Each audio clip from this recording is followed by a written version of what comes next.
This is a map of the Democracy Index. The blue countries are the most democratic on the planet. According to the experts surveyed by The Economist, in these countries, people have the most rights and freedoms.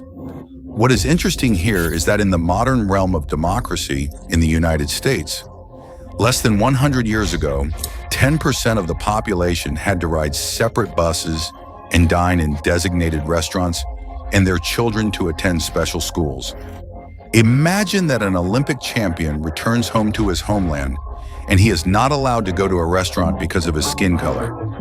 This is not some kind of fiction, but a real story from the life of the legendary boxer Muhammad Ali. And probably it is no secret to anyone that on the way to their democracy, the United States has gone from slavery and the laws of racial segregation to massive protests for the rights of Afro-Americans. But what is most important is that the Civil War, the modern politics of diversity in movies and TV shows, and even the bowing of the knee before sports matches are very closely related to the struggle for equality and democracy. I will prove to you that there is no talk of any aspiration for justice here, that now, that hundreds of years ago, the world is ruled exclusively by money. And you will see for yourself when you listen to our amazing story.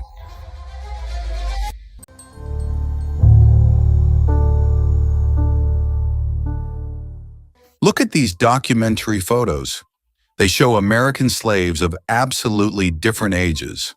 Clothes on slaves are rough and worn out. Most of them are barefoot, and heavy labor is imprinted on their faces.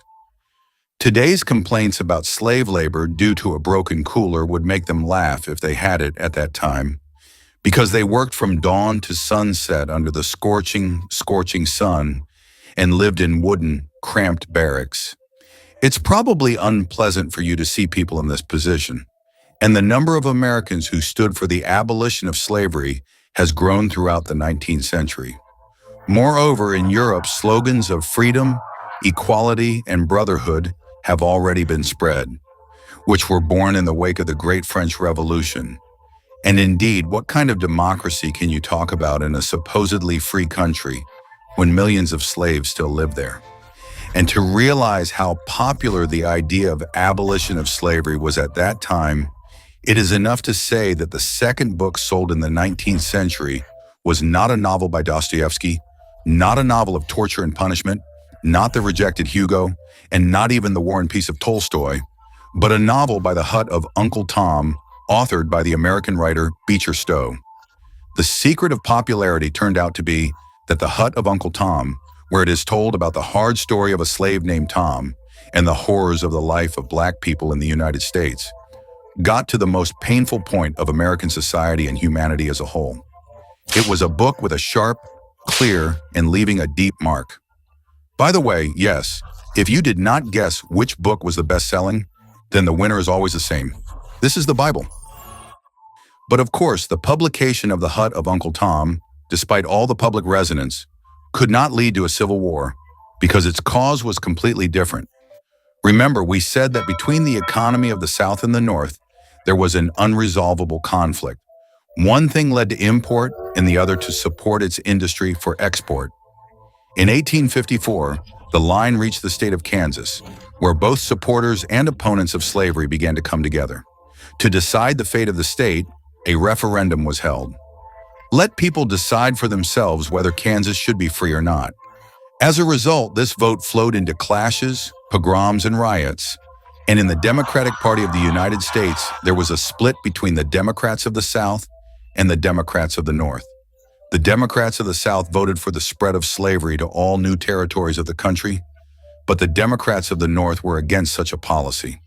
Because of the split of the Democratic Party and the lack of acceptance of slavery by a large number of the population, the post of the president in 1860 was taken by a representative of the new party of Republicans, who voted for a free market and mercenary labor as engines of the American economy.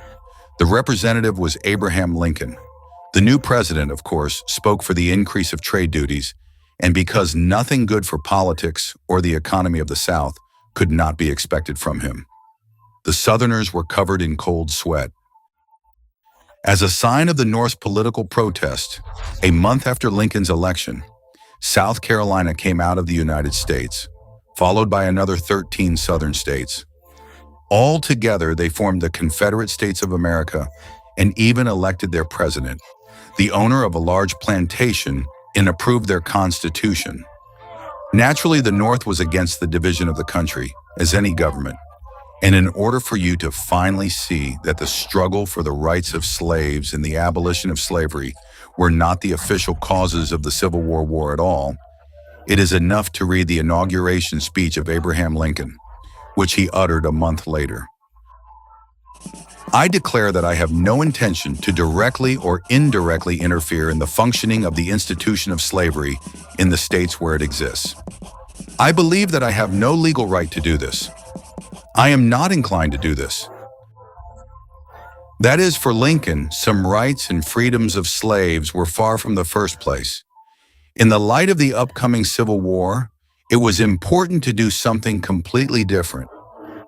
Not to allow the division of the country to go to war. But the Confederation was already firmly inclined to an independent life and was not going to dance under the tutelage of the North and the Republicans. The United States demanded that the troops of the Union leave all federal forts on the territory of the Confederation. Lincoln replied that he was not going to evacuate anyone because the forts were on the territory of the United States. In the course of a century of colonization of America, these forts became the main fortifications in the years of the Civil War. In fact, the war formally began with the shelling of Fort Sumter on April 12, 1861. Early in the morning, the Confederates began bombarding this fortification in the Charleston Gorge. For the Confederates, Fort Sumter was very important because its control meant control over access to the Charleston Gorge, one of the largest and most important ports of the South for trade and military defense. After a day of bombardments, the surrounding allies surrendered. But despite this failure, the North hoped to quickly win the war due to the best technical equipment. Remember, the North had industrialists and the South had agrarians. However, in the first months of the war, it was unclear who had the advantage. Firstly, because the South was more aggressive and, in their opinion, a right position. Secondly, despite the fact that the South lived by agriculture, each self-respecting planter had a whole arsenal of weapons at home. Well, at least so that the slaves behaved decently and did not make a fuss again. Therefore, it was certainly possible to suppress the South with force, but it was unlikely to cost potential victims and destruction. So the North acted more cunningly. It began to pressure the South economically, taking the Confederates' harbors into a sea blockade. Since the Soviet Union had many more warships, the South was cut off from the supply of weapons and ammunition that they bought in Europe. Moreover, they could no longer export cotton, because all important ports were blocked. In general, the Confederate economy was simply depleted. Europe, of course, also suffered from this blockade. Without American cotton, mass dismissals began in England and France in the capital textile factories. But neither London nor Paris could officially enter this internal war. And a year later, Lincoln inflicted another critical blow on the economy of the South, issuing a proclamation on the liberation of slaves. This is what is said in this text. Slaves on the territory of any state or a certain part of the state whose population is in a state of rebellion against the United States are now and forever declared free. In fact, there is no word about the abolition of slavery in the whole country. In fact, the president will abolish slavery only on the territory of states that are not under his control. And not because he wants to restore justice, but to deprive the South of its main resource. He certainly succeeded. Hundreds of thousands of slaves fled from the southern states and joined the Army of the North. The genius of Lincoln's proclamation forced the war from the conflict of the northern and southern elites into a war for the liberation of slaves. And of course, those who defended slavery had no chance of victory in the eyes of the population. And was slavery the cause of the Civil War? Obviously not. Was its abolition in the southern states an important cause of the defeat of the Confederates? Of course, yes. Over the next 3 years, the North completely suppressed the rebels. And after the capitulation of the Confederates, Abraham Lincoln was shot by the supporters of the South in a theater in Washington. On January 31st, 1865, the United States Congress adopted the 13th Amendment to the Constitution. According to this amendment, slavery was finally abolished on the territory of all the United States. It turns out that it was abolished after more than 250 years since the moment the foot of the first Briton took over the land of North America. But if you think that after that former slaves began to live like white people, then you are very much wrong.